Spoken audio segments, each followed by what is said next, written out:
बिस्मिल्लाहिर्रहमानिर्रहीम। अस्सलाम वालेकुम। नाइम रोज़ मुबारक जी आप की खिदमत में हाजिर हैं नाज़रीन। आज हमारे साथ डॉक्टर शकूर असलम साहब हैं और ये इनके साथ काफ़ी प्रोग्राम किए, मगर मैंने सोचा कि क्यों ना इनकी खिदमत ली जाए जनाब, क्योंकि ये होम्योपैथिक सही जो स्पेशलिस्ट हैं वो हैं। इन्होंने बाकायदा तौर पे इस पे काफ़ी मेहनत की और बहुत माशाल्लाह खिदमत भी की जब ये जर्मनी में थे उस वक़्त भी। तो इनका शुक्रिया, आज हमारे साथ है। चलते हैं। अस्सलाम वालेकुम जी। वालेकुम अस्सलाम वरहमतुल्लाहि वबरकातुहू। जी क्या हाल है आपका? अल्हम्दुलिल्लाह अला कुल्li हालिन। माशाल्लाह। अच्छा, मैंने कहा कि आप भी माशाल्लाह होम्योपैथिक स्पेशलिस्ट हैं, तो ये कितना पुराना तजर्बा आपके पास है, ज़रा पहले ये बताइए हमारे जो देखने वाले हैं। माशाल्लाह जी, बात ये है जी। कि मैंने होम्योपैथी बकायदा कॉलेज में बैठ के पढ़ी माशाल्लाह। और जवानी जवानी की उम्र में पढ़ी। अच्छा माशाल्लाह। जब जबकि लोग जो है इसको बाद की उम्र में पढ़ते हैं या अपने तजर्बे के बाद उनको समझ आती है। जी। तो मैंने इसको अपनी मैट्रिक के बाद ये तालीम हासिल शुरू की माशाल्लाह। और कराची में एक कॉलेज था, होम्योपैथिक सेंट्रल मेडिकल कॉलेज। जी। उसमें मैंने बाकायदा बैठ के ये तालीम हासिल की। माशाल्लाह। तो तो ये इसकी वजह जी जी जी जी इसकी वजह भी ये आप बता सकता हूँ जी जी प्लीज। कि देखिए, हजरत रसूल पाक सल्लल्लाहु सल्लल्लाहु अलैहि वसल्लम अलैहि की एक वसल्लम। हदीस है जी। कि अल इल्मु इल्माने, इल्मुल अदियान व इल्मुल अब्दान। जी। कि दुनिया में दो ही इल्म है। जी। एक इल्म जो है दीन का है जी। और दूसरा इल्म जो है बदन का है, यानी डॉक्टरी है। बिल्कुल ऐसे ही है। तो ये हदीस मैंने उस वक्त सुनी जबकि मैं अभी 7वीं क्लास में पढ़ता था। जी। हमारे मास्टर ना इब्राहिम नासिर साहब होते जो बाद में प्रोफेसर हो गए कॉलेज में। जी। जी। उन्होंने हमारी क्लास में जब साइंस का लिया सबक, तो उन्होंने ये हदीस उस वक्त सुनाई जी। और मुझे उस वक्त से ये याद है। जी। तो हम क्योंकि कादियान के रहने वाले हैं, एमजिद ने सारी जिंदगी बसर की थी, जी। जी। तो ये ख्वाहिश के भी दीनियात का इल्म हो वो हमें स्कूल में पढ़ाते थे। जी। दूसरा इल्म आ गया था बदन का। जी। बदन से मुराद है डॉक्टरी की तालीम। बिल्कुल। और हमारे खानदान में वैसे भी थे, मेरे ताया जान हजरत डॉक्टर हशमतुल्लाह खान साहब जी। रज़ी अल्लाह तआला अन्हु, जी। जी। जो हजरत खलीफतुल मसीह सानी के पर्सनल डॉक्टर थे जी। और 47 साल आपने उनके साथ गुजारा। अच्छा। तो इस लिहाज से, और मैं क्योंकि उनकी तरबियत में भी रहा जी। जी। कुछ अर्सा, तो जी। जी। मेरी तबीयत का भी ये असर था कि ये इंसानी खिदमत का एक बेहतरीन जरिया है। जी। तो इस लिहाज से ये ख्वाहिश हुई कि भी ये तालीम हासिल की जाए। लेकिन होम्योपैथी से कैसे हुआ? इस तरह से कि मेरे मामू मौलाना गुलाम अहमद बंदो मलवी साहब, जी। जो सिलसिले के बहुत बड़े आलिम हैं, जी। जी। वो होम्योपैथी की किया करते थे। अच्छा। एक दफा मैं बीमार हुआ तो उन्होंने चंद एक गोलियां मुझे दी, जी। बिल्कुल जवानी का आलम था, तो मैं ठीक ठाक हो गया। जी। तो उससे मेरा इससे तारुफ हुआ अच्छा। ठीक। कि होम्योपैथी कोई ऐसी चीज है कि जिसमें भी इलाज मौजूद है। बहुत वरना खूब। उस वक्त के जमाने में जब मैं बात कर रहा हूँ, ये 57-58 की बातें हैं, जी। उस वक्त बहुत कम लोगों को होम्योपैथी का इल्म था। ठीक। तो जब मैंने दाखिला लिया तो और कॉलेज, क्योंकि मेरी ख्वाहिश थी पढ़ने की, जी। जी। बहुत ज्यादा ख्वाहिश थी, जी। तो मैंने इसकी तालीम हासिल शुरू की कॉलेज में बैठ के। उस वक्त पाकिस्तान में होम्योपैथिक रिकॉग्नाइज नहीं थी, ठीक। बल्कि लोग जो कोशिश करते थे वो अपने तौर पर ही पढ़ते थे जी। और अपने उसी से जो उनके पास इल्म होता था वो दूसरों को बताते थे। ठीक। तो हम मुझे खुदा के फजल से ये तौफीक मिली कि 1961 में मैंने Pakistan central homeopathic medical college में दाखिला लिया। माशाल्लाह। उस वक्त 4 साल का ये कोर्स था। जी। پڑھاتے تھے, اس میں اناٹمی, فزیولوجی, پیتھولوجی اور یہ سب کچھ اچھی طریقے سے, اور انگلش میں تو سارا لیکچر ہوتے تھے. جی جی. تو کراچی میں رہتے ہوئے یہ جب مجھے تعلیم مل گئی تو جب میں ان کو پڑھنا شروع کیا جی, اس وقت مجھے احساس ہوا کہ یہ اصل علاج کا جو طریقہ کار ہے سب سے بہترین اگر کوئی ہو سکتا ہے تو وہ ہومیوپیتھی ہے. بہت خوب. اس کی کچھ وجوہات ہیں جی, اس کے کچھ اصول ہیں جن کا کہ لوگوں کو کیونکہ پتہ نہیں, وہ سمجھتے کہ جیسے ایلوپیتھک ہے ایسے ہی ہومیوپیتھک. بالکل ایسی بات نہیں. ٹھیک. ہومیوپیتھک ٹوٹلی بالکل علیحدہ سبجیکٹ ہے, اور اس کو جب اگر کسی سمجھنا ہو تو میں 3-4 باتوں میں سمجھا سکتا ہوں.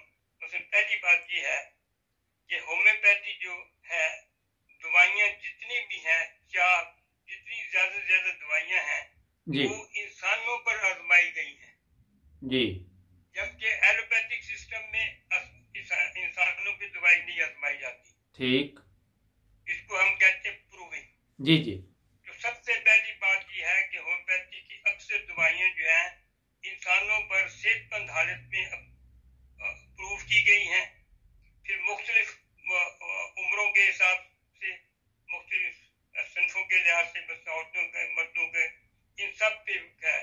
اور جب یہ آزمائی جاتی ہے تو کسی کو یہ علم نہیں ہوتا کہ یہ دوائی کی ہے کون سی ہے یا کیا ہے. جی کیونکہ اس کا طریقہ کار یہ ہوتا ہے کہ جب دوائی دیتے ہیں جی. تو ایک کو اگر دوائی دی تھی تو ضروری نہیں کہ دوسرے کو بھی دوائی وہی دی جائے. ہاں ہاں. تو اس لیے یہ نہیں پتا کہ کون کس کے پاس دوائی کس نے کھائی ہے کس نے نہیں کھائی. جی. تو جب یہ ایسا کیا جاتا ہے تو اس میں جب انسان, اس کے جو پروفیسر ہوتا ہے جس نے اس کو نوٹ کرنا ہوتا ہے, وہ کچھ عرصے کے بعد مجھے دوائیاں دینے کے بعد پھر ان سے پوچھتا ہے کہ آپ کے اوپر کیا گزری. ٹھیک. تو جو کچھ گزرا ہوتا ہے وہ پھر اس کے لکھواتے ہیں کہ ہمارے ساتھ یہ ہوا یہ ہوا یہ ہوا. جی جی. اب آپ اسی سے اندازہ کر لیں کہ کچھ نے دوائی دی ہوئی ہے, کچھ کے پاس دوائی نہیں ہے. ٹھیک ہے. لیکن ان کو نہیں پتا, جو کہ پروور ہیں ان کو نہیں پتا. تو اس طرح سے اس کو ایک چیز تیار کی گئی, اسے میٹیریا میڈیکا کہتے ہیں. ٹھیک. اسے کہتے ہیں ہومیوپیتھک میٹیریا میڈیکا. جی جی. اس میں وہ ساری علامتیں جو امپورٹنٹ ہوتی ہیں وہ اس میں درج کی جاتی ہیں. ٹھیک. دوسری بات جو امپورٹنٹ ہے, سننے والی, جو یاد رکھنے والی ہے, جی, کہ انسان جو ہے سب ایک ہی جیسے ہیں.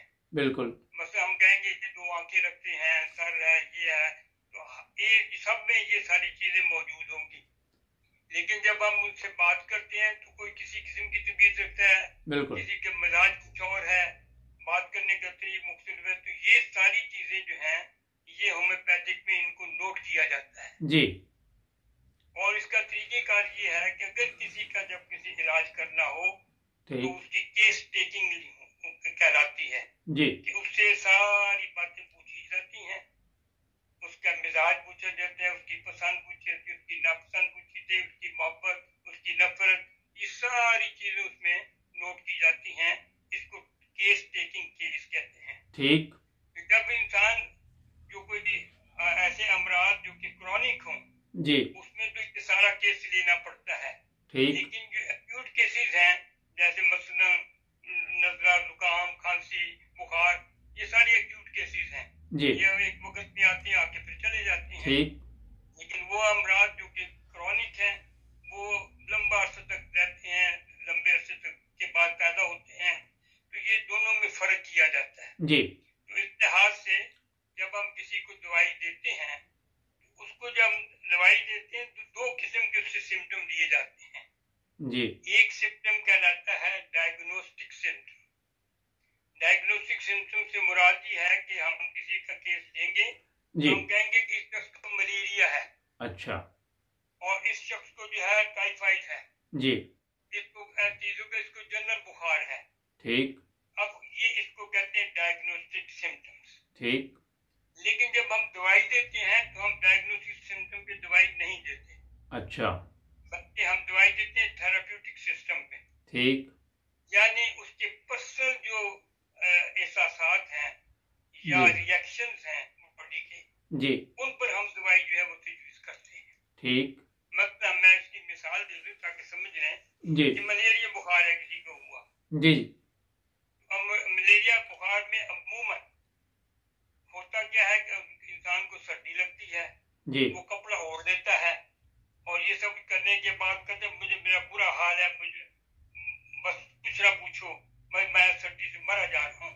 जी लेकिन जब आप मुझसे पूछते हैं कि तुम्हें प्यास लगती है, कहते हाँ मुझे ठंडा पानी देना।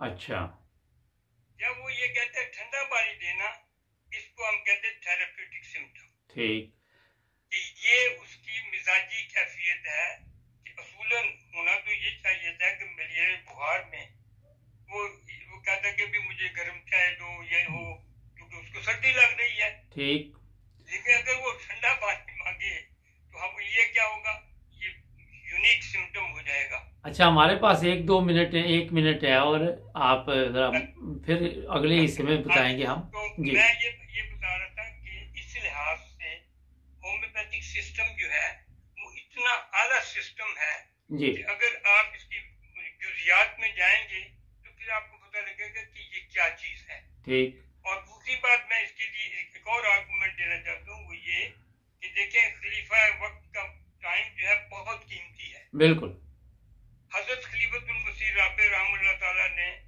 200 से ज्यादा लेक्चर दिए हैं इसके। बिल्कुल ऐसे ही है। यकीनन इसमें बहुत सी बरकतें भी हैं और इलाज भी ऐसा है कि आदमी आसानी से अपने इलाज जो है वो कर सकता है, क्योंकि जी। 2 किस्म के जो प्रॉब्लम देखते हैं, एक्यूट है उसका तो जल्दी जल्दी हल भी हो जाता है, लेकिन क्रॉनिक के लिए अच्छे डॉक्टर से मिलना या उसके मशवरे से दवाई लेना ज्यादा मुफीद।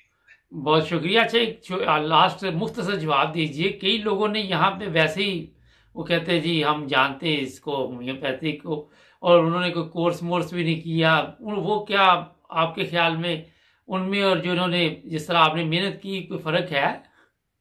हाँ जी, देखिए असल में बात ये है कि क्योंकि दवाइयाँ जो है वो ये इल्म जो है किताबों के जरिए आदमी हासिल कर सकता है। ठीक तो अगर वो मटीरियल मेडिका को पढ़ता है जी और वो समझदार इंसान है जी तो वो उसमें से वो इम्पोर्टेंट जो पॉइंट्स हैं उनको अगर वो याद करके दवाइयाँ देनी शुरू कर दे तो आम तौर पे वो मुफीद होती है। माशाल्लाह, बड़ा अच्छा आपने जवाब दिया। असल में प्रोग्राम का वक्त ख़त्म हो रहा। अच्छा आपके साथ हमने प्रोग्राम करने हैं ताकि लोगों की भी इसमें कोई ना कोई हेल्प हो, जो बीमार हैं और जो ज़रूरतमंद हैं उन तक, क्योंकि हमारे प्रोग्राम पहुंच रहे हैं। नाज़रीन जुड़े रहे नाइम रोज़ टीवी के साथ। आपका बहुत शुक्रिया सर, आपने टाइम दिया डॉक्टर साहब। इंशाल्लाह आपके साथ। हाँ जी जज़ाकल्लाह। मैं इस लिहाज से इसके लिए तैयार हूँ थैंक यू ताकि वेरी मच लोगों को अवेयरनेस हो। जी बहुत शुक्रिया डॉक्टर साहब, टाइम ख़त्म हो गया, सॉरी। जुड़ जाए नाइम रोज़ टीवी के साथ, सब्सक्राइब करना मत भूलें। मिलेंगे अगले प्रोग्राम में। अल्लाह हाफिज़।